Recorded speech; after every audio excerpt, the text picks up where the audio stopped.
इस दौरे से लौटने के बाद माना यह जा रहा है कि यूक्रेन के लिए बहुत मुश्किल वक्त आने वाला है। पुतिन जब लौटेंगे तो हमले और तेज होंगे। यूक्रेन पर अगले 24 घंटे भारी पड़ने वाले हैं। रूस ने की है विनाशक तैयारी। यूक्रेन में 4 दिशाओं से कामिकाजी ड्रोन से अटैक होगा। एंगल्स एयरबेस पर रेडी टू अटैक मोड में जेट्स मौजूद हैं। सूमी, खेरसॉन, डोनबास पर संपूर्ण कब्जे की तैयारी है। समंदर से युद्धपोत, पनडुब्बी से यूक्रेन की किलेबंदी की जाएगी। लॉन्ग रेंज मिसाइल से यूक्रेन के सभी शहरों पर हमला करने की हो रही है बड़ी तैयारी। हमारे साथ नेवल कैप्टन श्याम कुमार भी मौजूद हैं। श्याम जी, किस तरह से देख रहे हैं आप इन तैयारियों को, और जिस बात का जिक्र अब हर कोई कर रहा है कि पुतिन के लौटते ही यूक्रेन के विनाश की कहानी लिख दी जाएगी, क्या उस पर अमल होता हुआ आप भी देख रहे हैं? पुतिन कह रहे हैं कि आपकी बात मैं मानता हूं, अलास्का में जो हुआ और उसके बाद जो यूरोपियन यूनियन और जेलेंस्की अमेरिका गए उस पर नाराज हैं, लेकिन इस नाराजगी के आगे की बात की जाए तो पुतिन कह रहे हैं कि आप आगे बढ़ो, सिक्योरिटी गारंटी लगाओ, और ये जो कोलिशन ऑफ विलिंग कंट्रीज जो बात कर रहे हैं यूरोपियन यूनियन के कंट्री एक साथ मिलकर अमेरिका के साथ, उसके साथ आओ और मैं तैयार हूं परमानेंट सॉल्यूशन के लिए, लेकिन मुझे भी उस टीम में शामिल करो जहां पर की गारंटी की बात आती है। मैं भी उस टीम का सदस्य होना चाहता हूं। ये नहीं कि फ्रंट लाइन यूरोप रहे और आपको जो मन करना हो करो और आपकी आहट लगातार गूंजती रहे।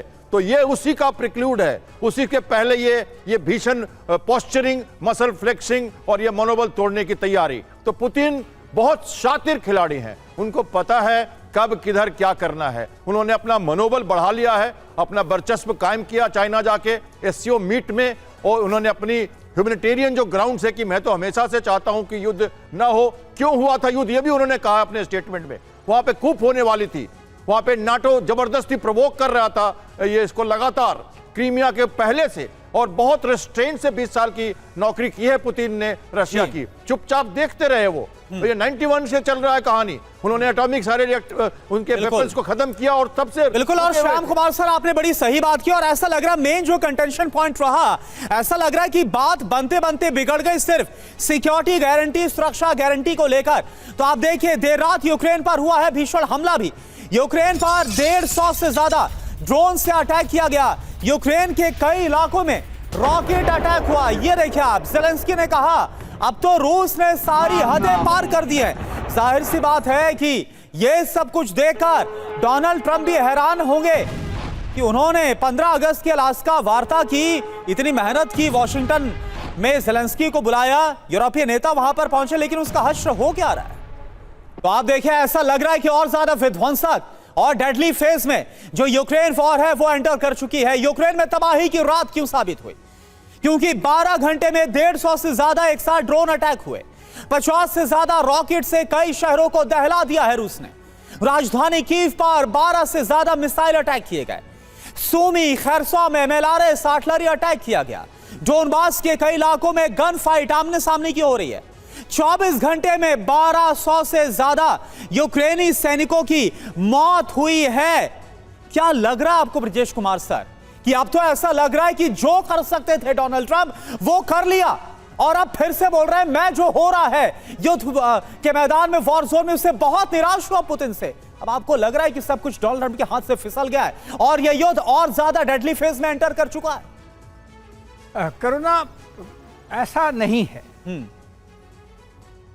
ये जो वॉर तो चल रहा है यूक्रेन और रशिया के बीच में, मगर बेसिकली ये कंटेस्ट है between western powers and Russia के बीच में। और इस वजह से ये मामला थोड़ा सा पेचीदा है, और जो लीडर्स कर भी रहे हैं वो भी उसमें उनके मैडनेस में एक मेथड है। ऐसी बात नहीं है कि वो सब यूं ही हरकतें कर रहे हैं।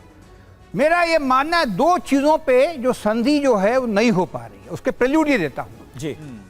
जितने भी सीज फायर हुए हैं दुनिया में आज तक, उसके बाद में उस दोनों देशों के बीच में बाउंड्री बदली नहीं गई है। हमारे पाकिस्तान के बीच में हो, नॉर्थ कोरिया साउथ कोरिया के बीच में हो, या गोलान हाइट्स पे हो, तो वेस्टर्न वर्ल्ड ये नहीं चाहता कि सीज फायर हो, मगर चाहता है शांति हो। और शांति की 2 शर्तें हैं, वो नहीं हो पा रही हैं। पहला है सिक्योरिटी गारंटी की यूक्रेन की, जो पेचीदा है, और दूसरा है टेरिटरी स्वैप की, जो 4 ईस्टर्न प्रोविंसेस में करीब करीब रशिया का कब्जा है।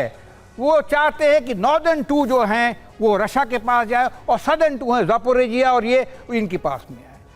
तो ये पेचीदा है। क्यों पेचीदा है? क्योंकि रशिया का वार्म वाटर जो नेवल फ्लीट है वो ब्लैक सी से ही काम कर सकता है। तो उसको अगर आप दबा के रखेंगे, जो वेस्ट चलना चाह रही है, तो उनको दिक्कत है। तो जो अभी रास्ता है आगे क्या निकलेगा ये भी सोचना पड़ेगा। तो ट्रंप साहब ने लगाया था सेकेंडरी सैंक्शन, जिसमें हिंदुस्तान आ गया। नाउ इसमें आप देखेंगे आज के दिन ही या कल की बात है, रशिया और चीन के बीच में गैस पाइपलाइन पर समझौता हुआ है। इसका मतलब यह है कि पुतिन ने एक और रास्ता निकाला है अपने वॉर को या अपनी इकोनॉमी को कायम करने के लिए। तो ये एक इंपॉर्टेंट चीज है। ठीक है। और अब अमेरिका क्या कर सकता है? डायरेक्ट इंटरवेंशन और रशिया के ऊपर इकोनॉमिक सैंक्शन और तगड़ी कर सकता है। फिलहाल अगर आप देखेंगे ट्रिलियंस ऑफ डॉलर्स जो रशियन एसेट्स हैं, जी। वो फ्रोजन पड़े हैं और रशिया इस्तेमाल नहीं कर सकता। ठीक बात है, ठीक बात है वो सर। हर्ट करेगा तो शायद वो बात करने आएंगे।